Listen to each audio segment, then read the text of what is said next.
Good afternoon, everybody, and welcome to another episode of Go Beyond. My name is Alyssa Robinson, and I am sitting here with Reverend Daniel Humbert, our senior pastor here at Treach. And Go Beyond is a time that we like to dig deeper into whatever message we heard on Sunday. So Daniel brought us the message this Sunday. We are in the middle of a worship series called Faith Works, in which we are traveling through the book of James together. And so this week we are on James chapter 4, which is a pretty rough chapter. It really is, it hits you right in the heart, right in the gut, and pointing the finger of you need to do better. So we're going to talk a little bit about that. I strongly encourage that if you have not read, first of all, the book of James is only 5 chapters. It's a really easy read. But if you have not yet read chapter 4 and you're ready to be challenged, give it a read because it is good stuff. But I'm going to go straight into our first question today because this week was all about godliness and worldliness. And that's one of the things we love to say as Christians is be in the world, but not of the world. But James talks a little bit about what that means, but I found it to be kind of confusing. So hopefully Daniel can clarify a few things for me. I don't know if you found it to be confusing too. But in one of the first verses of James chapter 4, it says, being a friend of the world makes you an enemy of God. And I want some clarification scripturally, contextually, even if something in the translation is off. What does it mean to be a friend of the world? Well, so that verse 4 is very rich. There's some words there that all kind of catch us off guard. So, he starts that verse with you adulterers, right? So, right off the bat, he's slapping us in the face and saying, pay attention because you're an adulterer. And what he means in that simple sense is not somebody who's sexually immoral, but you have been deeply unfaithful. You are clearly not following God's path. And so for the Hebrews, that was a catchphrase, if you will, that just said, pay attention because this is serious stuff. And then when he uses the words friendship and enemy, that's sort of ancient language or Greco-Roman language for sort of kowtowing, if you will, or catering to the things of this world, the ways of this world. That's the friendship part. And then the enemy of God part is not following God's way. So when he talks about friendship, it's not really friendship like two people who hang out together and relate together. His friendship means you're sort of catering to the ways of this world. And for him, just like for Paul, that would be things like, vindictiveness and spitefulness and hatefulness and gluttony and greed and those kinds of things. That's what he really means. And if you're doing that, he would say, then you're an enemy of God or you have enmity towards God. So that's what he's talking about.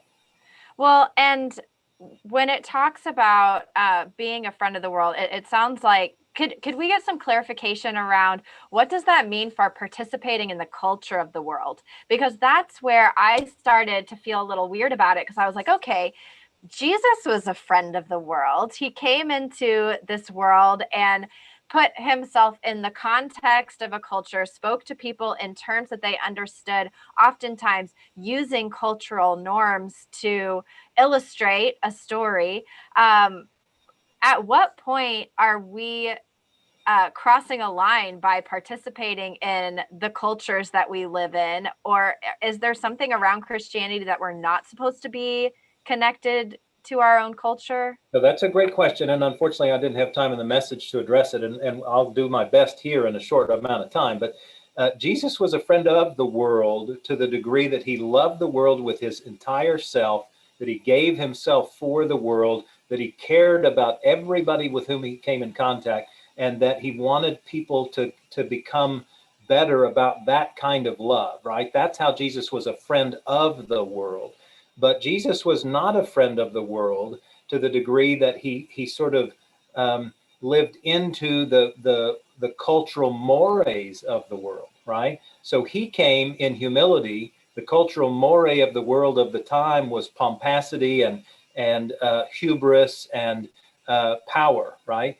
And so Jesus was not about any of that. So he wasn't a friend of those things, but he was a friend to the people by being humble, by being a servant, by caring for people and catering to their needs, if you will. And so when James or Paul says, let's not be a friend of the world, that's what he means. Let's not give in to the cultures of the world. And so that's when I talked about in my message about idolization. When we idolize political parties or when we idolize nations, then we are befriending the world. We are befriending the ways of the world. Now, that's not to say we shouldn't be political, and it's not to say we shouldn't be patriotic to the country that for whom we have a great admiration. But it does mean we should not blend the two. We should not blend politics and nationality. Jesus was not an American. Jesus knew nothing of our nation or any other nation for that matter. He knew of ethnicities and he knew of distinctions and nationalities, if you will. But Jesus didn't claim any of that, nor did he portray any of that. And so that's what James is trying to identify. And it's hard because we all live in this world, right? And we all live in the ways of the world. And so the challenge for Christians is to never let those things, whatever they are, and I just named two. I mean, there's all kinds of other things. The challenge for Christians is to not let those things dictate our faithfulness, but rather our faithfulness to have influence over those things, over our patriotism, or have influence over our politics, rather than politics having influence over our faith. And I think that's the danger we're running right now in our country, is that we're allowing politics to influence our faith and not the other way around. Well, and you talked a little bit earlier, because it's such strong language to say that if you are a friend of the world, you are an enemy of God. And that really struck me because it feels so dualistic of either you are this way or you are God's enemy. And then I just wonder, is it really possible to be the enemy of God? And if I am acting in a way that I am acting as the enemy of God, is that a permanent installation? I am now the enemy. Can you put some context around that for us? I mean, so this is language. James wants us to pay attention, right? So he's going to use very strong language. It's much like when Jesus says, golly, if I sin with my tongue, I need to cut it off. Or if I sin with my hand, I need to cut it off. Did Jesus really mean that? No, he didn't mean for us to walk around, sort of without arms or legs or whatever. He just meant pay attention. This is strong stuff. So in this case, the Greek word here represents enmity. And enmity, of course, at its root has the same concept of enemy, but the basic concept is you are hostile toward, or you're in direct opposition to. And so if you're in bed with the world, if you will, if you're sort of covying up with what the ways of the world are, hatred and spitefulness and greed and gluttony and whatever, then you clearly are opposed to God's ways, which are justice and love and mercy and kindness, right? And so that's what he means. He just uses very strong language to identify that you can't serve both of these things. That's Jesus's language as well, right? We can't serve God and wealth. We can't serve two masters. We'll either love the one or hate the other. This is James's way of saying the same thing. You can't be of and in this world and keep God as the primal authority and the primary way that you want to conduct your life. Well, and I think I would feel that anyone watching growing up in the American culture, that would strike a chord with us, right? Because we are all about power. We are all about, what James called selfish ambition. And how are we? It's a very individualistic culture that we live in, of how am I living the American dream? And so I was a little confused when I was reading chapter 4, verse 13, and I'm going to read a little bit of that. It says, "Come now, you who say, today or tomorrow we will go to such and such town and spend a year there doing business and making money, yet you do not even know what tomorrow will bring. What is your life? For you are a mist that appears for a little while and then vanishes. Instead, you ought to say, if the Lord wishes, we will live and do this or that. As it is, you boast in your arrogance. All such boasting is evil. Anyone then who knows the right thing to do and fails to do it commits sin. And the second, going around verse 17, if you know the right thing to do and you don't do it, then that's sinful. I get that. But in the beginning, it was confusing to me because it seemed like it was saying we shouldn't plan for the future or shouldn't make short-term business decisions that will bring us wealth. It was just confusing to me. So shouldn't we plan for the future in our businesses and try to be profitable? Yes. Yeah, a lot of people would argue, especially in the US. I hear this argument all the time. The more money you make, the more opportunity you have to be generous to God. Yeah, well, there is a certain degree of truth to that, right? If I'm a generous person, the more I make, the more generous I will be, right? So here's the deal. This is a perfect example of biblical authors being people of their day and of their context. And James, just like Paul, was a person in the context that believed to the core of his gut that Jesus was going to return while they were still alive. And so Paul would write about it in multiple letters. This is James's philosophy as well. And if indeed that's the case, I mean, it's why Paul would say, golly, if you can't control yourself, go ahead and get married. But it's really better to remain single because Jesus is coming any day.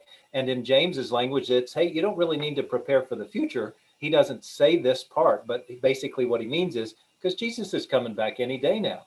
And therefore, why sort of quote unquote waste your time trying to plan for that future? So this is one of those scriptural texts that's really specific to its day and to its context and should not be used specifically for today, for instance. Now, having said that, I would say as a person who plans for my retirement and who plans for the future and certainly casts vision for the ministry of the church, I do think there is a sense in which we've got to be careful about that we don't get so wrapped up in, golly, what's that going to be like and how can I make sure that that's all planned?